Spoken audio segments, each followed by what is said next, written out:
Breadwinner ka rin ba tapos parang lahat ng sweldo mo sa kanila lang napupunta? Sa pamilya mo? Pag-usapan natin yan. So, may kakilala ako na sobrang sipag sa trabaho, as in. Pero, lahat ng sinasahod niya, lahat ng sweldo niya, napupunta lang sa mga gastusin sa bahay.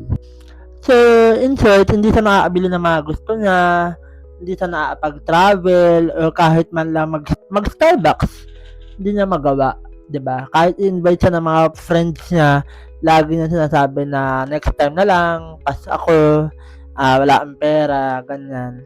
Kasi nga, lahat ng pinag-aakitaan niya, napupunta lang sa mga gastusin sa bahay. Tapos, ang nakakalungkot pa rito, imbis na magpasalamat sa kanya yung family niya, toxic pa sa kanya.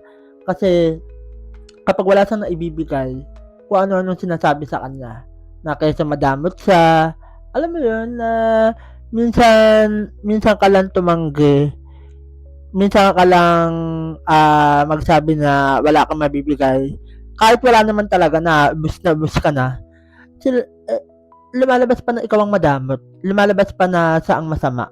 Parang wala siyang karapatang mapagod at magpahinga. Tapos, ito pa, hindi nila alam na itong taon to, dumadaan na pala sa depression.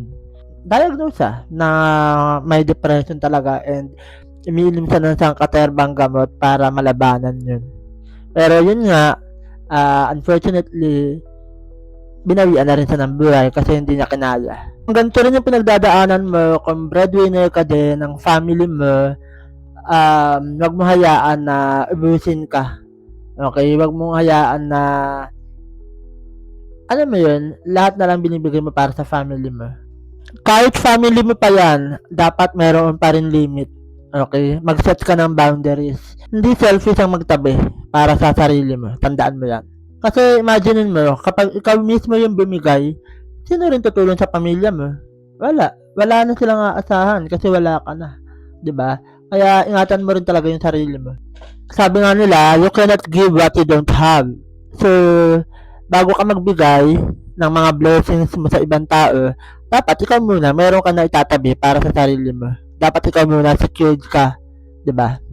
So, ano ba yung matututunan natin sa mga ganitong sitwasyon or ganitong senaryo? Number 1, mag-set ka ng boundaries. Number 2, maghanap ka ng outlet para hindi ka ma-burn out. And number 3, learn to say no. Hindi pwedeng oo ka lang ng oo palagi. Yun lang, magtira ka para sa sarili mo kasi in the end, walang ibang tutulong sa sarili mo kundi ikaw lang.